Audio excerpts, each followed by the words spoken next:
پیر کامل قسط نمبر 13۔ جویریہ اور رابعہ رات بھر سو نہیں سکی۔ وہ مکمل طور پر خوف کی گرفت میں تھیں۔ اگر وہ نہ آئی تو کیا ہوگا؟ یہ سوال ان کے سامنے بار بار بھیانک شکلیں بدل بدل کر آ رہا تھا۔ انہیں اپنا کیریئر ڈوبتا ہوا نظر آ رہا تھا۔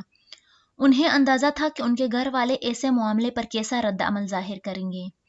وہ انہیں بری طرح ملامت کرتے، انہیں امامہ کے والد کو سب کچھ صاف صاف نہ بتانے پر تنقید کا نشانہ بناتے، اور پھر وارڈن سے سارے معاملے کو چھپانے پر اور بھی ناراض ہوتے۔ انہیں اندازہ نہیں تھا کہ حقیقت سامنے آنے پر خود ہاشم مبین اور ان کی فیملی کا رد عمل کیا ہوگا۔ وہ اس سارے معاملے میں ان دونوں کے رول کو کس طرح دیکھیں گے، ہاسٹل میں لڑکیاں ان کے بارے میں کس طرح کی باتیں کریں گی، اور پھر یہ سارا معاملہ پولیس کیس بن گیا تو ان کی اس پردہ پوشی کو کیا سمجھے گی۔ وہ اندازہ کر سکتی تھی اور اس لیے بار بار ان کے رونگٹے کھڑے ہو رہے تھے۔ مگر سوال یہ پیدا ہوتا تھا کہ وہ گئی کہاں اور کیوں؟ وہ دونوں اس کے پچھلے رویوں کا تجزیہ کرنے کی کوشش کر رہی تھیں۔ کس طرح پچھلے 1 سال سے وہ بالکل بدل گئی تھی۔ اس نے ان کے ساتھ گھومنا پھرنا بند کر دیا تھا۔ وہ الجھی رہنے لگی تھی۔ پڑھائی میں اس کا انہماک بھی کم ہو گیا تھا اور اس کی کم گوئی۔ اور وہ ایک بار وہ ہمارے شاپنگ کے لیے جانے پر پیچھے سے غائب تھی، تب بھی وہ یقیناً وہی گئی ہوگی جہاں وہ اب گئی ہے، اور ہم نے کس طرح بے وقوفوں کی طرح اس پر اعتبار کر لیا۔ رابعہ کو پچھلی باتیں یاد آ رہی تھیں۔ مگر امامہ ایسی نہیں تھی۔ میں تو اسے بچپن سے جانتی ہوں۔ وہ ایسی بالکل بھی نہیں تھی۔ جویریہ کو اب بھی اس پر کوئی شک نہیں ہو رہا تھا۔ ایسا ہونے میں کوئی دیر تھوڑی لگتی ہے، بس انسان کا کردار کمزور ہونا چاہیے۔ رابعہ بدگمانی کی انتہا پر پہنچی ہوئی تھی۔ رابعہ اس کی مرضی سے اس کی منگنی ہوئی تھی۔ وہ اور اکسجد ایک دوسرے کو پسند کرتے تھے، پھر وہ اس طرح کی حرکت کیسے کر سکتی ہے؟ جویریہ نے اس کا دفاع کرنے کی کوشش کی۔ پھر تم بتاؤ کہ وہ کہاں ہے؟ میں نے تو مکھی بنا کر اسے کسی دیوار کے ساتھ نہیں چپکایا ہے۔ اس کے بابا اس سے ملنے یہاں آئے ہیں اور وہ اپنے گھر سے آئے ہیں، تو ظاہر ہے وہ گھر پر نہیں گئی، اور ہم سے وہ یہی کہہ کر گئی تھی کہ وہ گھر جا رہی ہے۔ رابعہ نے بے چارگی سے کہا۔ ایسا بھی ہو سکتا ہے کہ اسے کوئی حادثہ پیش آ گیا ہو سکتا ہے وہ اسی لیے گھر نہ پہنچ سکی ہو۔ وہ ہر بار یہاں سے فون کر کے اسلام آباد اپنے گھر والوں کو اپنے آنے کی اطلاع دیتی تھی، تاکہ اس کا بھائی اسے کوسٹر کے اسٹینڈ سے پک کر لے۔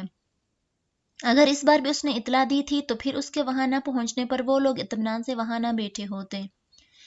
وہ یہاں ہاسٹل میں فون کرتے، اور اس کے والد کے انداز سے ایسا محسوس ہوا جیسے اس کا اس ویکینڈ پر اسلام آباد کا کوئی پروگرام نہیں تھا۔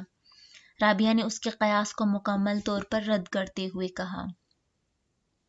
ہاں، وہ کبھی بھی 1 ماہ میں 2 بار اسلام آباد نہیں جاتی تھی، مگر اس بار تو وہ دوسرے ہی ہفتے اسلام آباد جا رہی تھی، اور اس نے وارڈن سے خاص طور پر یہ کہہ کر اجازت لی تھی۔ کوئی نہ کوئی بات ضرور ہے، کہیں نہیں کچھ نہ کچھ ضرور غلط ہے۔ جویریہ کو پھر خدشات ستانے لگے۔ اس کے ساتھ ہم بھی بری طرح ڈوبیں گے۔ ہم سے بہت بڑی غلطی ہوئی جو ہم نے سب کچھ اسی طرح کور اپ کیا۔ ہمیں صاف صاف بات کرنی چاہیے تھی۔ اس کے والد سے وہ یہاں نہیں ہے، پھر وہ چاہے کرتے، یہ ان کا مسئلہ ہوتا۔ کم از کم ہم تو اس طرح نہ پھنستے جس طرح اب پھنس گئے ہیں۔ رابعہ مسلسل بڑبڑا رہی تھی۔ خیر، اب کیا ہو سکتا ہے؟ صبح تک انتظار کرتے ہیں۔ اگر وہ کل بھی نہیں آئی تو پھر وارڈن کو سب کچھ بتا دیں گے۔ جویریہ نے کمرے کے چکر لگاتے ہوئے کہا۔ وہ رات ان دونوں نے اسی طرح باتیں کرتے جاگتے ہوئے گزار لی۔ اگلے دن وہ دونوں کالج نہیں گئیں۔ اس حالت میں کالج جانے کا کوئی فائدہ بھی نہیں ہوتا۔ امامہ ویکینڈ پر ہفتے کو واپسی پر 9 بجے کے قریب آ جایا کرتی تھی، مگر وہ اس دن نہیں آئی۔ ان کے اعصاب جواب دینے لگے۔ 2:30 بجے کے قریب وہ فق رنگت اور کامتے ہوئے ہاتھوں کے ساتھ اپنے کمرے سے وارڈن کے کمرے میں جانے کے لیے نکل آئیں۔ ان کے ذہن میں وہ جملے گردش کر رہے تھے جو انہیں وارڈن سے کہنے تھے۔ وہ وارڈن کے کمرے سے ابھی کچھ دور تھی جب انہوں نے امامہ کو بڑے اطمینان کے ساتھ اندر آتے دیکھا۔ اس کا بیگ اس کے کاندھے پر تھا اور فولڈر ہاتھوں میں۔ وہ یقیناً سیدھی کالج سے آ رہی تھی۔ جویریہ اور رابعہ کو یوں لگا جیسے ان کے پیروں کے نیچے سے نکلتی ہوئی زمین یکدم تھم گئی تھی۔ ان کی رکی ہوئی سانسیں ایک بار پھر چلنے لگی تھیں۔ کل کے اخبارات میں متوقع وہ ہیڈ لائن جو بھوت بن کر ان کے گرد ناچ رہی تھیں یکدم غائب ہو گئیں، اور ان کی جگہ اس غصے اور اشتعال نے لے لی تھی جو انہیں امامہ کی شکل دیکھ کر آیا تھا۔ وہ انہیں دیکھ چکی تھی اور اب ان کی طرف بڑھ رہی تھی۔ اس کے چہرے پر بڑے خوشگوار سی مسکراہٹ تھی۔ تم دونوں آج کالج کیوں نہیں آئیں؟ سلام دعا کے بعد اس نے ان سے پوچھا۔ تمہاری مصیبتوں سے چھٹکارا ملے گا تو ہم کہیں آنے جانے کا سوچ سکیں گے۔ رابعہ نے